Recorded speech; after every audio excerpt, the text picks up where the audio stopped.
या ठिकाणी आगमन झालेलं आहे.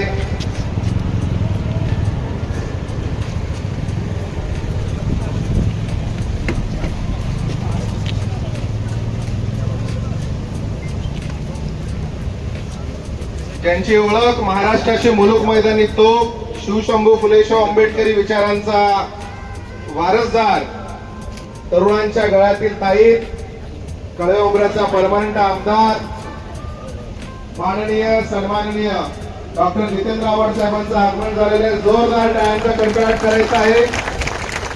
अंधारामध्ये असताना आमचा कळवा खारेगाव लाईटच्या प्रकाश झोतामध्ये आणलेला आहे. रस्ते घोडबंदर रोडला आमचा कळवाचा पारसिकचा परिसर टक्कर देईल अशा पद्धतीचा आहे. या ठिकाणी अमयजींचं आगमन झालेलं आहे. मी सरांना विनंती करील साहेबांनी मुख्यतः देशाच्या आणि राज्याच्या प्रश्नांपासून सुरुवात करूया आणि मग आपण कळवा मुंब्राच्या प्रश्नांकडे येऊया. चालेल ना? कळवा मुंब्राचे प्रश्न जे असतील ते मी सुरुवात 1-2 विचारेन, नंतरचे मात्र तुम्ही विचाराल ना? अगदी खणखणीत विचारा मुक्त. तो जितेंद्रजी, तुमचं स्वागत तुमच्याच मतदारसंघात. गेले साधारणपणे 6 महिने किमान असा एकही दिवस नाही की जितेंद्र आव्हाड टीव्हीवर दिसले नाहीत, बरोबर ना? आणि रोज लढाईच्या मधोमध जाऊन जसे तलवार काढून मुरारबाजी तलवार फिरवायचा तसे जितेंद्र आव्हाड तलवार फिरत असतात. कधी त्यांच्या टार्गेटवर इथले नेते आणि राज्याचे मुख्यमंत्री एकनाथ शिंदे असतात, कधी त्यांच्या टार्गेटवर त्यांचे जुने नेते अजितदादा असतात, अजित पवार. तर हे जे काय तुम्ही युद्ध अंगावर घेतलेलं आहे पवार साहेबांच्या नेतृत्वाखालचं, हे युद्ध घेताना राजकीय फायद्या तोट्यांचा विचार केलाय की नाही? तोटा काय होतो? तोटा हा होतो की 2 मोठ्या ताकदी आहेत, सत्ता आहे, तिला अंगावर घ्यायचं आहे. महाराष्ट्रात ज्या पद्धतीचं राजकारण चालू आहे त्या हिशोबाने मला वाटतं गेली 15 वर्ष जे काय मी केलंय त्याचं उगवतंय. आणि हे कसं पेरलं इथल्या सर्वसामान्यांना सगळ्यांना माहिती. मी काही सांगून कुठेही माझं नाव लिहिलेलं नाही. कुठल्याही रस्त्याचं काम कोणी केलं कुठेही माझं नाव देत नाही. ते टॉयलेटवर पण लाव देतात कार्यसम्राट. मला कार्यसम्राट वगैरे राहतलं काय नाही. केलं काम निघून गेलो. त्याच्यामुळे मला वाटतं की लोक सुटले नाही.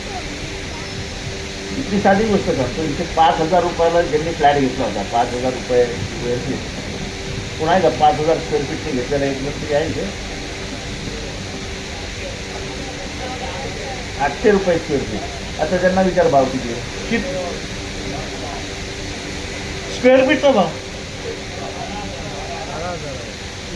तरक्की नाही, हे मी पहिल्यांदा त्यांना सांगतो. म्हणजे आज मी बोलतो अशात बरं आहे की त्या यांनी डाग मानू नका. त्यांनी मला मत दिलं नव्हतं पहिल्या निवडणुकीत.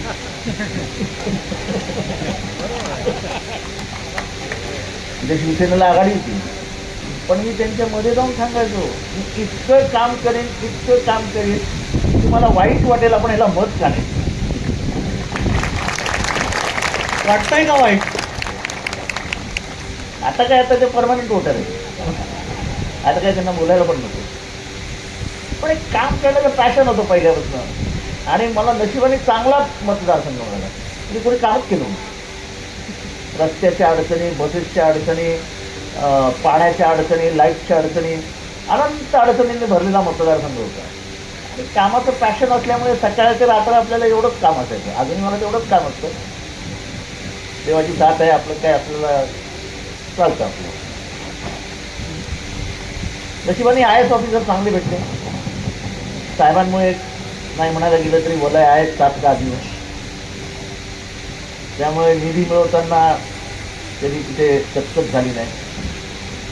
आणि मी निधी जेन्युइनली वापरला. मी इतरांसारखी बिलं काढण्याची कामं करत नाही. आणि त्यामुळे मला स्वतःलाच फिरताना आनंद वाटतो की चला आपण किती काम केलं आहे. म्हणजे कोणी इथल्या तुमचा अनुभव असेल, तुम्ही जर त्या रेतीबंदर रोडवर गेला असतात ना, पहिला रेतीबंदर रोड, अगं बापरे, गॅरेजेस होती सगळी अशी. हा गॅरेजेस ते, म्हणजे गाडी आता 3 मिनिटात जाते, तेव्हा अर्धा तास लागायचा गाडीला जायला. आणि त्याच्यातल्या त्या खड्ड्यामध्ये जर एखादा ट्रक बसला तर मेलेच वर्ष तास. आणि मग तेव्हा कारण काय होतं की हा रस्ता हा नॅशनल हायवे डिव्हिजनच्या खाली येतो, त्यामुळे केंद्राची परमिशन पाहिजे. तर लोकांना हे सगळं माहीत नसतं की याच्यात मेहनत किती असते. मी पवारसाहेबांना भेटलो, पवारसाहेबांना घेऊन बालूकडे गेलो, TR बालू मिनिस्टर होते, ट्रान्सपोर्ट ट्रान्सपोर्ट मिनिस्टर.